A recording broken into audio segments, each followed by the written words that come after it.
పట్టణీకరణ పుణ్యమాని బహుళ అంతస్తుల భవనాలు ఇబ్బడి ముబ్బడిగా విస్తరిస్తున్నాయి. మహానగరాల్లో ఉండటానికే చోటు కష్టమవుతున్న వేళ ఇక మొక్కల పెంపకానికి స్థలం ఎక్కడిది? ఫలితంగా స్వచ్ఛమైన వాతావరణానికి నగరవాసి దూరం అవ్వాల్సిన దుస్థితి. ఈ పరిస్థితుల్లో పాటింగ్ మిక్స్ మొక్కల పెంపకంపై కొత్త ఆశలు రేపుతోంది.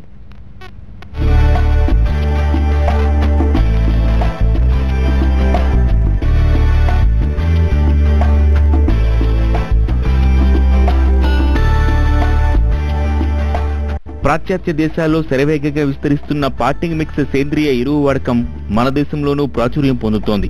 సహజ సిద్ధమైన పద్ధతుల్లో రూపొందించే పాటింగ్ మిక్స్ తో మొక్కల పెంపకం సులువుగా అవుతోంది. అందుకే ప్రజలు మక్కువ చూపుతున్నారు.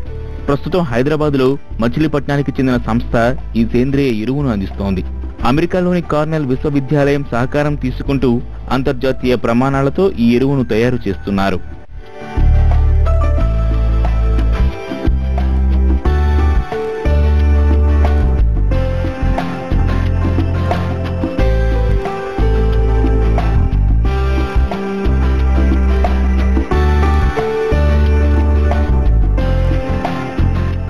ఎరువు తయారీకి కొబ్బరి పీచు, vermiculite, humic acid, organic matter, glutamic acid, methionine alanine, folic acid, పెరోనైన్, సెరైన్, లూసైన్, యాస్పిరాటిక్ యాసిడ్ ఉపయోగిస్తున్నారు. సేంద్రియ ఎరువుతో కూడిన పాటింగ్ మిక్స్ సహజ లక్షణం కలిగి ఉంటుంది. తేలికపాటి బరువుతో ఎక్కువ ప్రయోజనాలు అందిస్తుంది.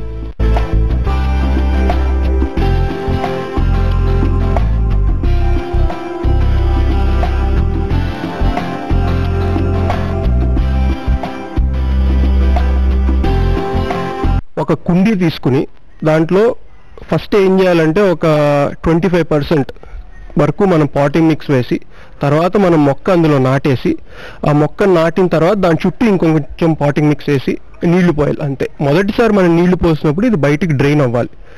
ఇంకా తర్వాత నుంచి మనం వారానికి ఒకసారి నీళ్లు పోయడం అంతే. దీంట్లో మనకు కావాల్సిన మొక్కకు కావాల్సిన ప్రతి ఒక్క పోషకాహారం ఇందులో ఉంది. మనం ఏది యాడ్ చేయక్కర్లేదు. పెస్టిసైడ్స్, ఇన్సెక్టిసైడ్స్ ఇటువంటి మనం వేసుకోవాల్సిన అవసరమే ఉండదు. ఎర్ర బంకమట్టిలో లభించే సహజ పోషకాలు పాటింగ్ మిక్స్ లో రెట్టింపు స్థాయిలో లభిస్తుండటం విశేషం. ఈ సేంద్రియ ఎరువులో మొక్క ఎదుగుదల 5 రెట్లు ఎక్కువగా ఉంటుందని ఉత్పత్తిదారులు చెబుతున్నారు.